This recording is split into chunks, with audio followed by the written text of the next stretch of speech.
नवम राज्यस्तरीय कलिंगनगर पुस्तक मेला आज पहुँची तृतीय दिन में कमिटर सभापति विद्याधर महांती अध्यक्षतार सभा परिचालना कर प्रथमे मुख्य अतिथि डॉक्टर सदानंद महांती द्वारा प्रदीप प्रज्वलन करने सहित सभार प्रारंभ में कमिटर साधारण संपादक डॉक्टर कुशचंद्र प्रधान पुस्तक मेलार तात्पर्य उपर आलोकपात करते।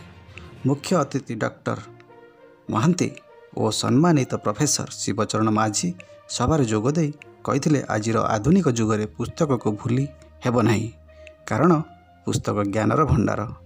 व्यासनगर विभिन्न भाषार लोक बसवास करुवा बेले एठारे पाठकों संख्या वृद्धि होईछि।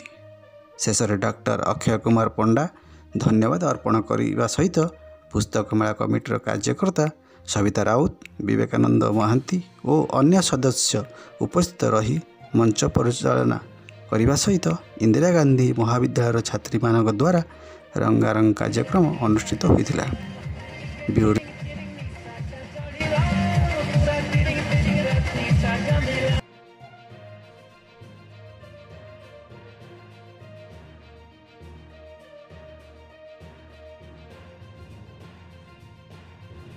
प्रथमे संपादक कुशबाबू को अनुरोध करी आज अतिथि प्रथमे पुष्पगुच्छ दे स्वागत करेंगे, तापर आम आम कार्यक्रम आरंभ कर।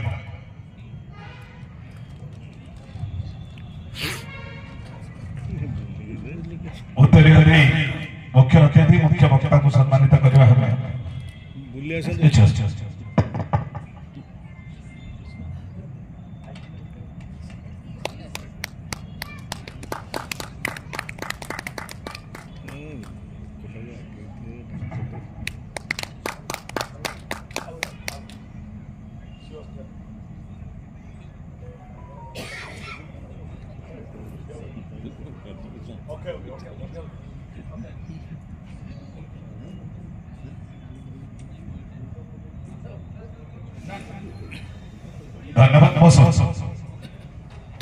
बर्तमान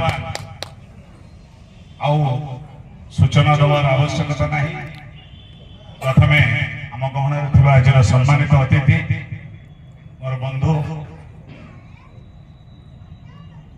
शिवचरण माझी महोदय को आज सम्मानित अतिथि भाव में अनुरोध करुच्ची सी आज सन्धार वक्तव्य रखिए।